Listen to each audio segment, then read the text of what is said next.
A year or so ago, I was relaxing in my home after we'd had a beautiful ceremony out here in the courtyard, playing music, eating great food, and just good fun and fellowship, driving the neighbors crazy.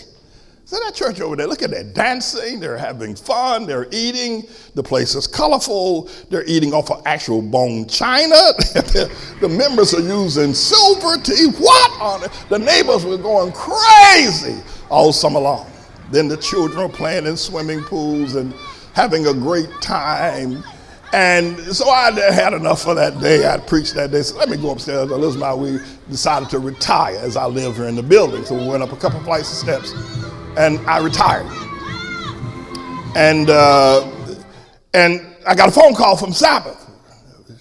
Pastor Manning, I said, yes. She says, Muhammad Ali's wife is down here, wants to talk to you. I said, what? I said, yeah, she stopped by, she wants to talk to you. Now, there are a number of things. One is that had we not been out in our beautiful courtyard, and that's a bad mamma jamma, we're going to fix it up again this year. It's going to be even better looking. Having a great food. It's like we're in Paris someplace with a French restaurant. All those sidewalk cafes, hallelujah, over there in Paris, that's what we do over here. And had we not been out there, she probably would have just driven past, I think. But the congregation was there. So I got dressed and Elizabeth and I, we came back downstairs and she greeted me. And this is the wife of Muhammad Ali. This is the wife that gave him the children. This is the one that he loved. This is the one that stood by him when the world had condemned him. When the World Boxing Association had taken away his title and marched him before the selective service, and he refused to step forward to join the military, claiming I got no enemies in Vietnam. And he lost all his money. Elijah Muhammad, who was then the leader of the Nation of Islam, outed him, kicked him out, told him he was no longer a member, and told all other members of the Muslim nation not to associate with him. After Muhammad Ali and winning all that prize money had dumped literally millions of dollars into the Nation of Islam. And because he was a member of the Nation of Islam, young men joined the Nation of Islam, and their ranks grew because of Muhammad Ali. But when he was outed by the World Boxing Association, Elijah Muhammad outed him. He had no friends.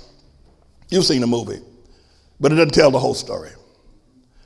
But the woman that stood by him in the midst of all of that and endured all that pain, that cried for him, watching him rise so high at one point in his life and then sink so low so quickly. And she was there with him. She stopped by here to say a word to me.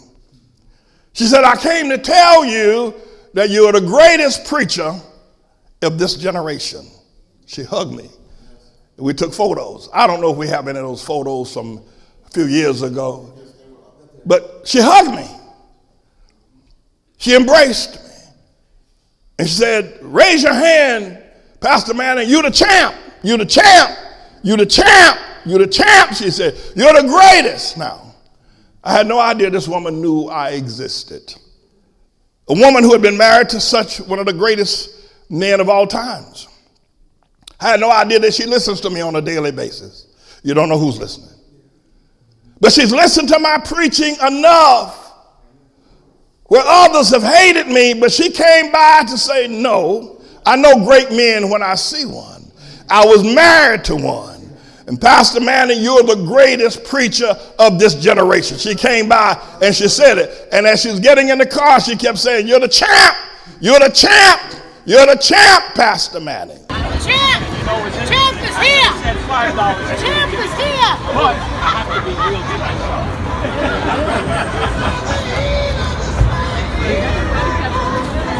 Now, why is that important?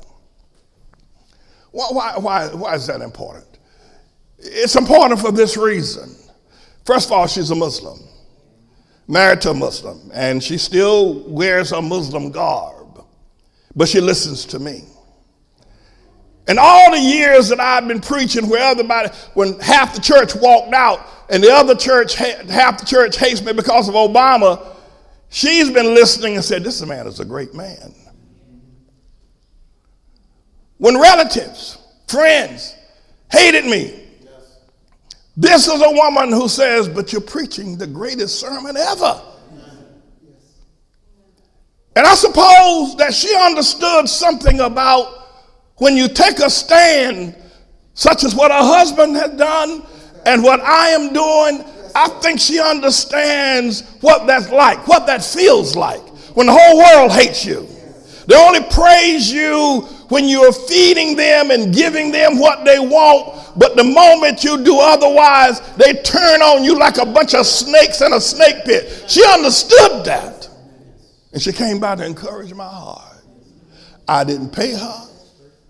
I don't know where she's at now.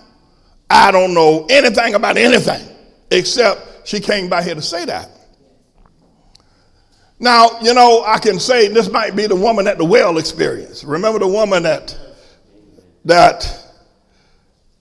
Jesus went into Samaria, and the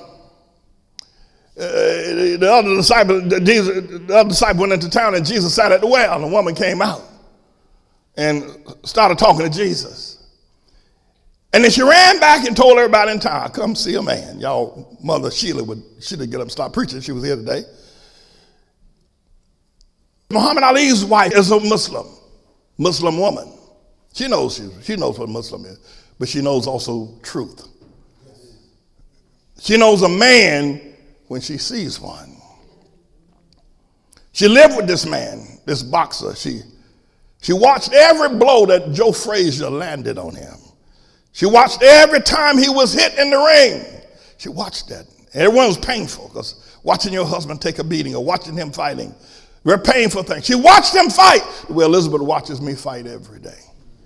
She tries to comfort me with taking care of me in the evenings and rubbing my feet. And after I take so many blows on the chin and so many knives in the back, she tries to comfort me, to keep me encouraged so I don't give up on y'all. This guy, I keep on going.